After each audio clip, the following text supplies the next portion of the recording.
शिव महापुराण की कथा कहती है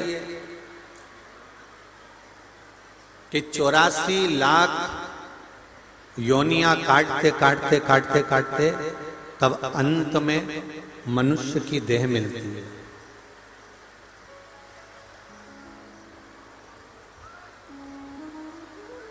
तिरासी लाख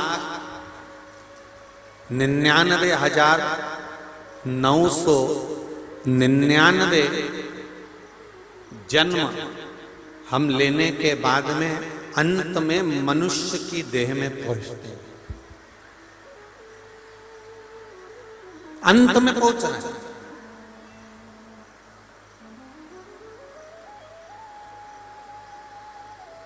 देखिए,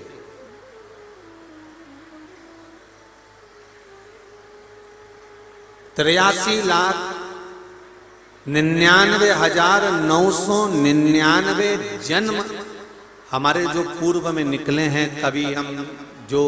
कभी स्वान, कभी पशु, कभी पक्षी, कभी जलचर, कभी थलचर, कभी वायुचर, जो भी हम बने पूर्व में जो हम बन चुके,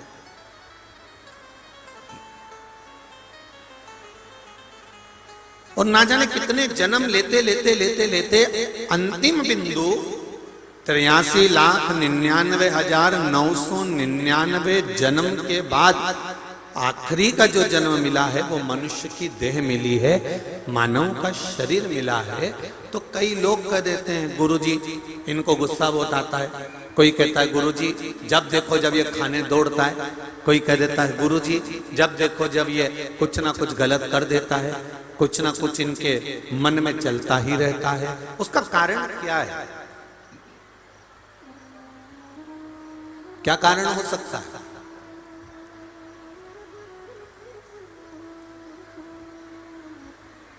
किस कारण से ऐसा हो सकता है? तो शिव महापुराण की कथा कहती है कि हींग की जो डब्बी होती है ना, जिसमें अपन हींग रखते हैं, उस हींग की डब्बी में जिसमें अपन ने हींग रखी, तुम किसी भी डब्बी में हींग को रखकर देखना और डब्बी को बाद में खूब धो लेना। अच्छे से धोने के बाद खूब साफ कर लेना, सरफ से, साबुन से, शैम्पू से, तुम्हारी मर्जी पड़े विम से उस डब्बी को खूब धो लो। और कितना भी धोने के बाद उस डब्बी को उठाना, धुलने के बाद जब सूख जाए फिर सूंघना। हींग की बदबू जाएगी क्या? जम के तो बोलो जरा। जितने लोग पीछे तक बैठे सब जम के बोलो, हींग की बदबू जाएगी? नहीं जाएगी। हींग की बदबू, हींग की खुशबू उस डब्बी में रहेगी, भले थोड़ी रहे, थोड़ी मात्रा में रहे, चाहे एक अंश रहे, पर हींग की खुशबू, हींग की बदबू उस डब्बी में रहती ही है। उसी तरह जो पूर्व में हम जन्म लेकर आए हैं, कभी हम स्वान बन गए, कुत्ता बन गए, कभी हम गधा बन गए, घोड़ा बन गए, कभी हम छिपकली बन गए, कभी हम शेर बन गए, कभी हम जो बनना हिरण, कभी लोमड़ी, हम जितने जन्म लेकर आए हैं उस जन्म की थोड़ी ना थोड़ी गंध इस शरीर में रहती जरूर है। ये निश्चित है, इसको कोई मिटा नहीं सकता, इसको कोई मिटा नहीं सकता। ये थोड़ा ना थोड़ा इस शरीर में, अगर कहीं ना कहीं मानव देह प्राप्त करने के बाद भी हम गलत काम कर रहे हैं, मानव देह प्राप्त करने के बाद भी हम गलत जगह पर जा रहे हैं, तो ये अंदाजा हमारे जीवन में रहना चाहिए कि वो हींग की डब्बी को कितना भी धो लो, कितना भी साफ कर लो, पर हींग की डब्बी में हींग की खुशबू आ ही जाती है। उसी तरह ये मनुष्य देह में पूर्व में जो हमारे जन्म हुए, कोई शेर बना था इसलिए आज भी जरा सी लड़ाई होती और शेर जैसा दहाड़ने लगता है। कोई चूहा बना था तो जरा सा विवाद हुआ और वो जाके अंदर छुप जाता है। कोई जरा जरा सी बात में तुम अच्छी जगह जाना चाहते हो और तुम्हारी बुद्धि तुम्हें गलत जगह पर ले जा रही है, तो ये तुम नहीं जा रहे हो, ये तुम्हारी जो पूर्व समय की सुगंध रह गई है, पूर्व समय के जन्म का जो थोड़ा सा अंश रह गया है, वो अंश हमारे शरीर से हमें गलत जगह पर ले जाता। तुम नहीं लेकर जा रहे हो, तुम तो बहुत अच्छे।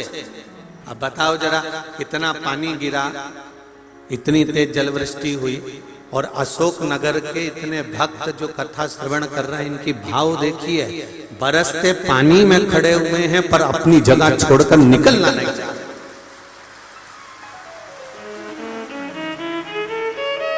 अब इतना पानी, उसके बाद भी मुझे याद आ गया छत्तीसगढ़ के भिलाई की कथा। सांसद जी, छत्तीसगढ़ में भिलाई में जब कथा थी तो इतना इतना पानी घुटने तक, आप देखना YouTube पे डली होगी और आप लोगों में से कईयों ने देखी होगी, देखिए क्या किसी ने? तो घुटने से नीचे नीचे पूरे पंडाल में पानी था, पूरे पंडाल, और माताएं और भाई उस पंडाल में पानी, वो ठंड कहे कि मैं पड़ूं, ठंड अलग और पानी अलग, और 2.5 घंटा 3 घंटा लगातार लोग कथा को श्रवण करते रहे। आज भिलाई को अशोकनगर वालों ने पीछा छोड़ दिया, आज भिलाई को पीछा छोड़ दिया। ऊपर से जलवृष्टि, नीचे से पानी, और हृदय से शिव महापुराण की तर्पण शिव कथा को श्रवण करना, ये आपकी अविरल भक्ति है, ये अविरल भक्ति।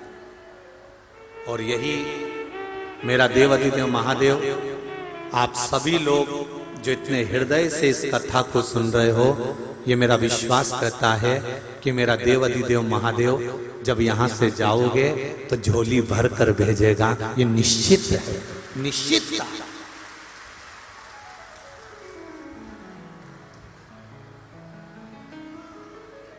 आज हम आशीष से कह रहे थे, और सवेरे जब क्रम चल रहा था बातों का, तो हमने कहा कि आशीष, आज मौसम थोड़ा सा पानी का हो रहा है, जलवृष्टि हो सकती है। तो आशीष बोला, गुरुजी श्राद्ध में पानी आने का क्या तत्व है? हमने कहा स्कंद पुराण में लिखा है कि श्राद्ध पक्ष में अगर जलवृष्टि होती है महाराज, तो वो करके इतने भक्त जो कथा श्रवण कर रहे हैं, इनकी भाव देखिए, बरसते पानी महाराज, तो वो विष्णु ने ब्रह्मदेव को देखा अचानक। आज ब्रह्मा जी आए हैं, कारण क्या है?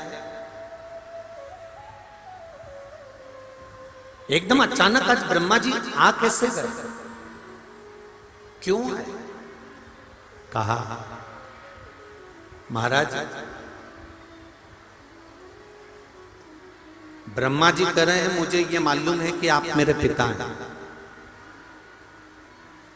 भगवान विष्णु ब्रह्मा जी के पिता हैं, ये ब्रह्मा जी कह रहे हैं कि मुझे मालूम है, पर भगवान ब्रह्मा कह रहे हैं कि मुझे अपने पिता का नाम मालूम है कि आप मेरे पिता हैं, पर मुझे ये नहीं मालूम कि भगवान विष्णु के पिता कौन है। भगवान विष्णु के पिता हैं कौन?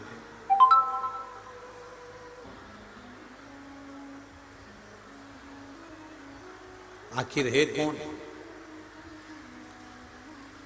महाराज, ब्रह्मा जी ने जैसे ही कहा तो भगवान विष्णु के मुख से निकल गया कि मेरे पिता देवाधिदेव महादेव हैं।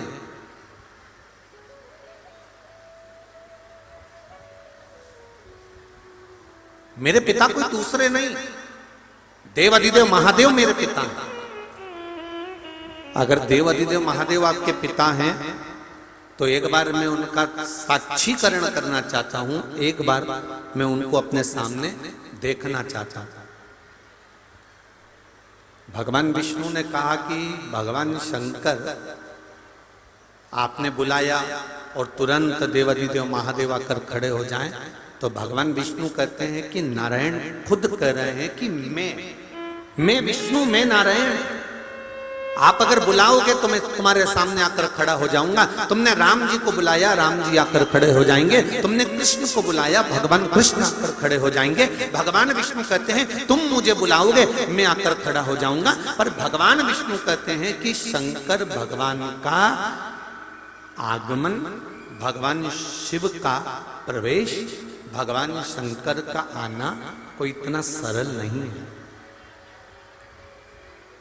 शिव का आना इतना सरल नहीं है भाई। आप सब भी बहुत ध्यान से सुनना। शिव महापुराण की कथा कोई इतनी सरल नहीं है। आप कथा सुनने तो आ गए और बड़ा जोरदार घर से निकली थी तो पानी की बोतल, रुमाल, बेग और बचा कुचा था तो थोड़ी सी सुपारी कि महाराज जी कथा कहेंगे, और मान लो अगर थोड़ी सी भी नींद आई तो मुंह में धर के उतरती। तो तुम भले तुम पानी की बोतल लेकर, बैग लेकर, अपना सामान लेकर, और साथ में छोटे छोटे बच्चे, तो बच्चों का भी सामान बैग के अंदर, टॉफी, बिस्कुट, कुरकुरा, जैसे ये रोना चालू करे और तुमने निकाल के दिया और उन्होंने खाना चालू करा। अच्छा, बच्चे भी इसका बहुत फायदा उठाते हैं। इनने देखा कि कुरकुरा पूरा हो गया, फिर पेपे करना चालू करा, और जैसे पेपे करना चालू करा इसने फिर निकाल के दूसरा पैकेट दे दिया, लिया खा बिस्कुट का। अब शिव महापुराण की कथा को इतनी सरल नहीं है। आप घर से तो निकल गए, घर से तो चले गए, घर से आप पानी की बोतल भी ले गए, सामान भी ले गए, बच्चों को भी ले गए, कथा में जाकर बैठ भी गए, पर घर के जितने पितृ हैं, घर के जितने पूर्वज हैं, ये तर्पण शिव महापुराण की कथा चल रही है। कथा में मन उसी का नहीं लगता जिसके पूर्वज जाना ही नहीं चाहते। उन्होंने कहा इसको अड़चन उत्पन्न करो, चिमटी खोड़ो, ये कथा सुनेगा नहीं तो अपन जाएंगे नहीं, अपन यहीं की। तुम चले भले गए हो, कथा में पहुंच भी गए हो, पर मन चित्त वृत्ति ये लगाना बड़ा कठिन, बड़ा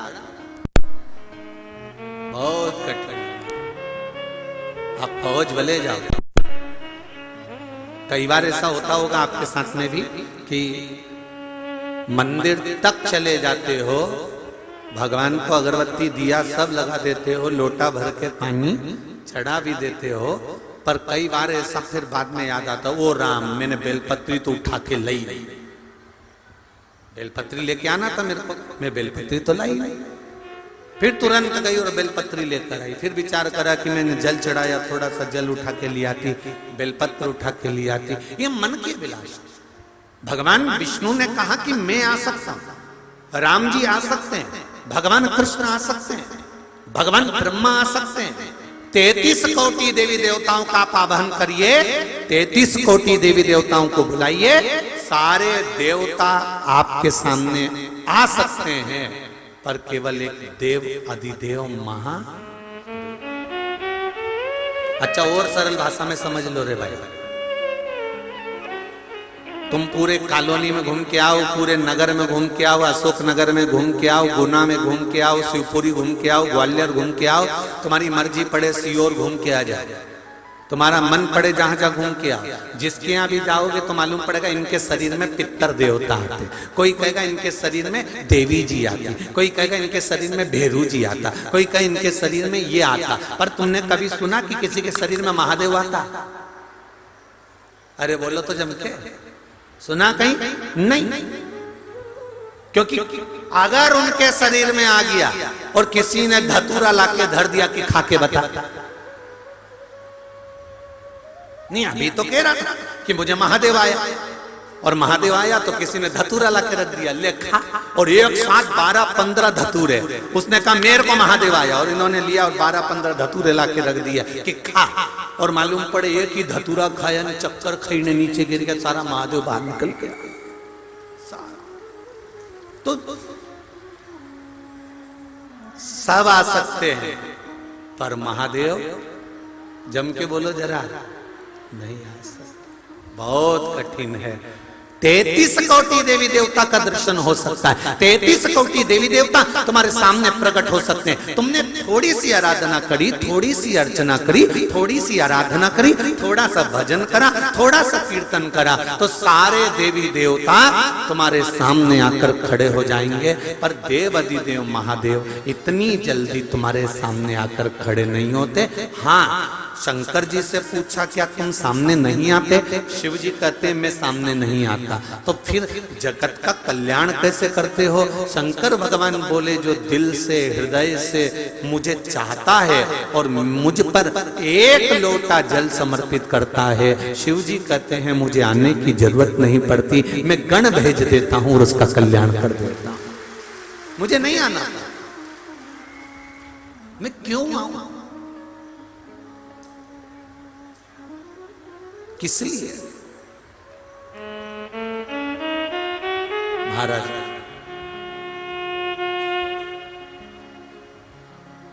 सत्यम शिवम, जम के बोलो, सुंदरम। सत्य जीवन में आया तो शिव मिल गया, शिव मिला तो जीवन में सुंदरता बढ़ गई। अपने आप, कोई को बढ़ाने की जरूरत नहीं, अपने आप बढ़ गए। केवल सत्य जीवन में आया।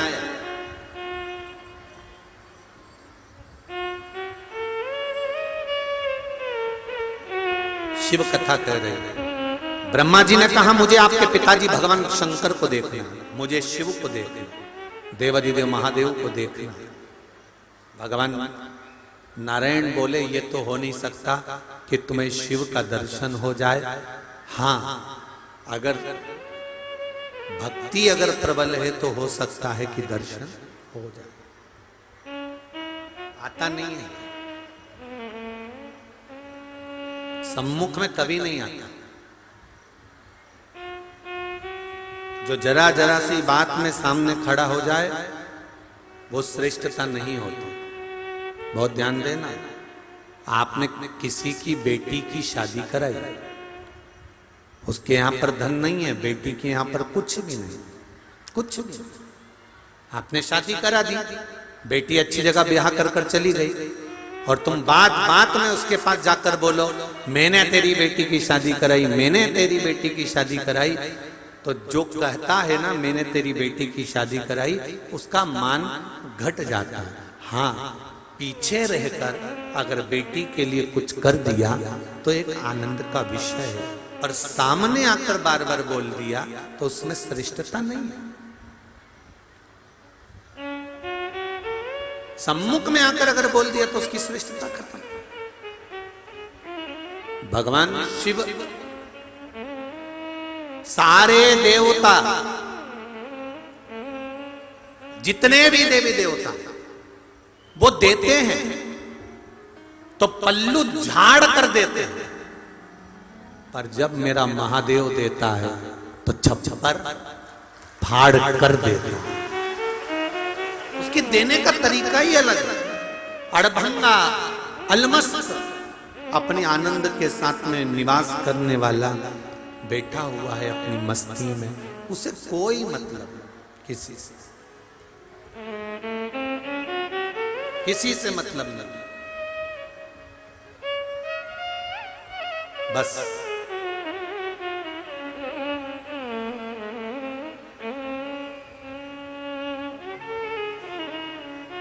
आपकी जो भक्ति है, आपका जो स्मरण है, आपका जो मंत्र जाप है, आपका जो नाम जाप है, उससे जो मिलता है मेरा शिव इतना दे देता है कि आपको किसी के आगे हाथ फैलाना नहीं पड़ता। अभी सालासर जी में कथा थी तो एक बात कही थी,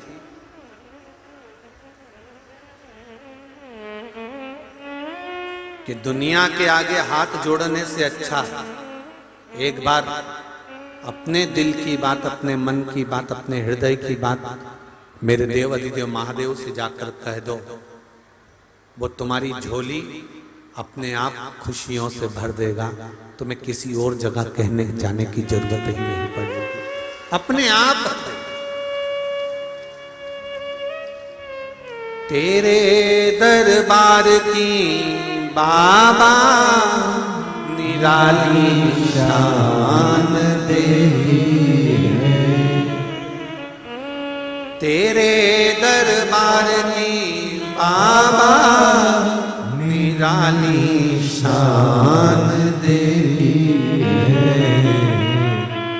तुझे देते नहीं देखा पर झोली भरी है।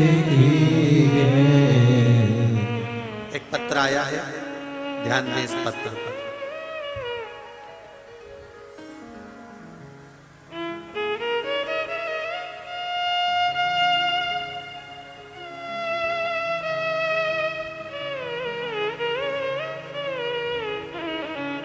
श्रीमती निधि शर्मा, रविंद्र जी शर्मा, मधुबन गार्डन के सामने वार्ड नंबर 2 अशोक नगर से हैं। कहीं बैठी हो तो हाथ हिला, आप ही हैं?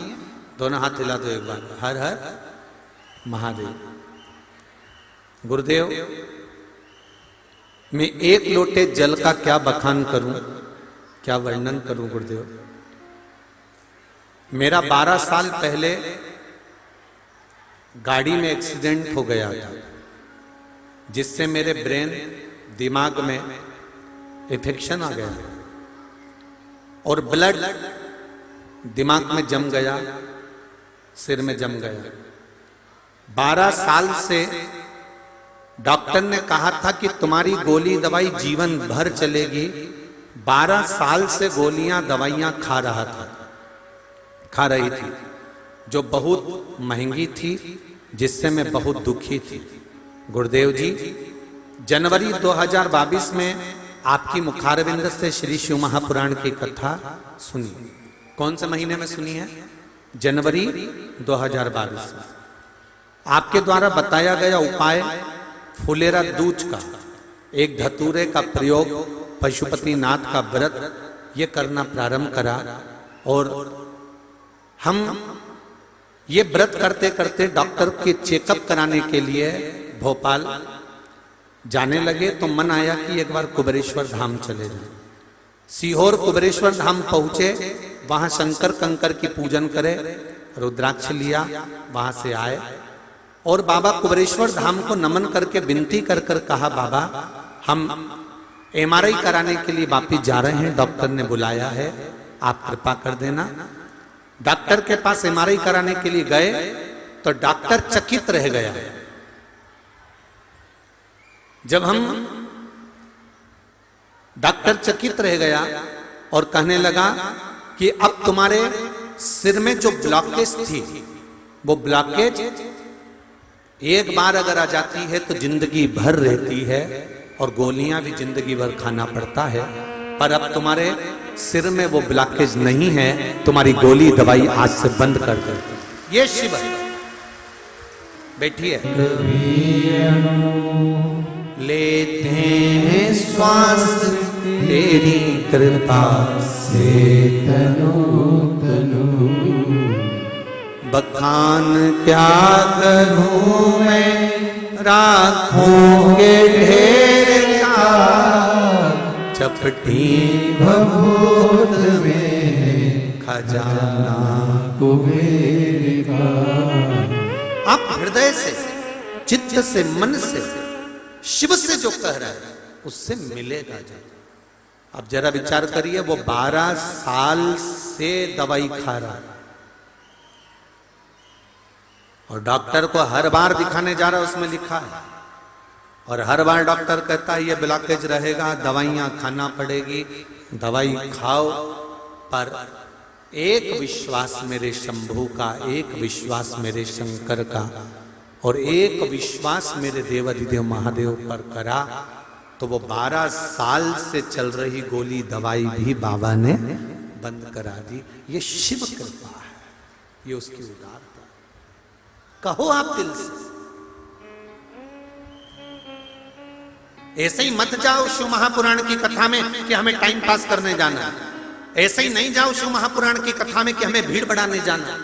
ऐसे ही मत जाओ शिव महापुराण की कथा में कि हमें कहीं किसी ने बुलाया होगा तो हमें जाना। नहीं, शिव महापुराण की कथा में, इस मंडी प्रागण्य में आप अगर पांव रखे हो और शिव महापुराण की कथा, भले पानी गिर रहा, जल वृष्टि हो रही, धूप पड़ रही, गर्मी पड़ रही, ठंड पड़ रही, पर आपने दिल लगाकर अगर शिव महापुराण की कथा को सुना है तो केवल कथा नहीं है, शंकर भगवान तो कुबेर का भंडार लुटाने के लिए बैठता है, वो लुटा है।